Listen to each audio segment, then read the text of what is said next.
ಮನಿ ಅಂತೂ ಮಸ್ತ್ ಐತ್ರಿ ಅಕ್ಕಾರ. ಮತ್ತ ಬಾಡಿಗೆ ಏನ್ ಹೇಳ್ತೀರಿ ನೀವು? ಬಾಡಿಗೆ ಹೇಳ್ತೀನ್ರಿ ಅಣ್ಣಾರ, ಆದ್ರೆ ನಮ್ಗೆ ಒಂದಿಷ್ಟು ರೂಲ್ಸ್ ಅದಾವ್ ನೋಡ್ರಿ. ಏನ್ ರೂಲ್ಸ್ ರೀ ಅವು?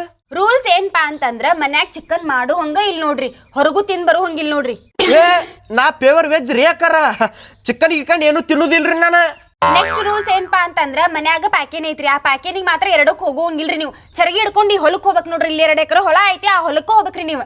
ಏ ನಮಗ ಮೊದ್ಲಿಂತ ರೂಢ ಐತ್ರಿ, ಹೊಲಕ್ ಹೋಗಿ ರೂಢ ಐತ್ರಿ ನಮ್ಗ. ಪೈಖಾನೆ ಕುಂತ ರೂಢ ಇಲ್ರಿ. ಹಾಕೇನ್ ತಗೋರಿ ಹೊಲಕ್ಕ. ಹಾ ಆತ್ರಿ. ಈಗ 3ನೇ ರೂಲ್ಸ್ ಏನ್ಪಾ ಅಂತಂದ್ರ ಮನ್ಯಾಗ ಒಟ್ಟ ಆವಾಜ್ ಮಾಡು ಹಂಗ ಇಲ್ರಿ, ಫುಲ್ ಸೈಲೆಂಟ್ ಇರ್ಬೇಕು ನೋಡ್ರಿ. ಸೈಲೆಂಟ್ ಅಂದ್ರೆ ಹೆಂಗಂದ್ರ ಒಂದ್ ಸೂಜಿ ಬಿದ್ರು ಸೌಂಡ್ ಆಗ್ಬೇಕ್ರಿ, ಅದು ಅಷ್ಟು ಸೈಲೆಂಟ್ ಇರ್ಬೇಕು ನೋಡ್ರಿ. ಏ ಅಕ್ಕಾರ ನಾವ್ ಮನ್ಯಾಗ ಒಟ್ಟ ಮಾತಾಡಂಗೆ ಇಲ್ರಿ, ಚೂರು ಮಾತಾಡುದಿಲ್ರಿ. ನಾವ್ ಹೆಂಗ್ ಮಾತಾಡ್ತೇವ್ ಹೇಳ್ರಿ? ಮಾತಾಡ್ತೇವ್ರಿ. ಹಂಗಾದ್ರೆ ಓಕೆ ರೀ, ಮನಿ ಬಾಡಿಗೆ ಕೊಡ್ತೇನೆ ನಿಮ್ಗೆ. ಆದ್ರೆ ಟೈಮ್ ನನಗೆ ಕರೆಕ್ಟ್ ಬಾಡಿಗೆ ಕೊಡ್ಬೇಕ್ರಿ ನೀವು. ಲಾಸ್ಟ್ ಇನ್ನೊಂದು ರೂಲ್ಸ್ ಐತ್ರಿ, ಆ ರೂಲ್ಸ್ ಏನ್ಪಾ ಅಂತಂದ್ರ ಗಂಡಸರು ಈ ಮನ್ಯಾಗ ಇರೋಂಗಿಲ್ರಿ, ಬರೀ ಹೆಂಗಸರಿಗೆ ಅಷ್ಟೇ ರೀ ಈ ಮನಿ. ಬೇಕಾದ್ರೆ ಊಟಕ್ಕೆ ಬರ್ಬೋದ್ರಿ ಗಂಡಸರು ಈ ಮನಿಗ, ಆದ್ರೆ ಮಲ್ಕೊಳ್ಳೋದು ಮಾತ್ರ ರಾತ್ರಿ ಎಲ್ಲ ಹೊರಗ ಮಕ್ಕೋಬೇಕು ನೋಡ್ರಿ ಅಂಗಳದಾಗ. ಗಂಡಸೂರ್ ಮನ್ಯಾಗ ಇರಬಾರ್ದಂದ್ರ ಬಾಡಿಗೆ ಎಲ್ಲ ನಾವ್ ಕೊಡುದು, ಹೆಂಗಸೂರ್ಗೆ ಇಡುದು. ಇಲ್ಲ ಬ್ಯಾಡ ತಗೋರಿ.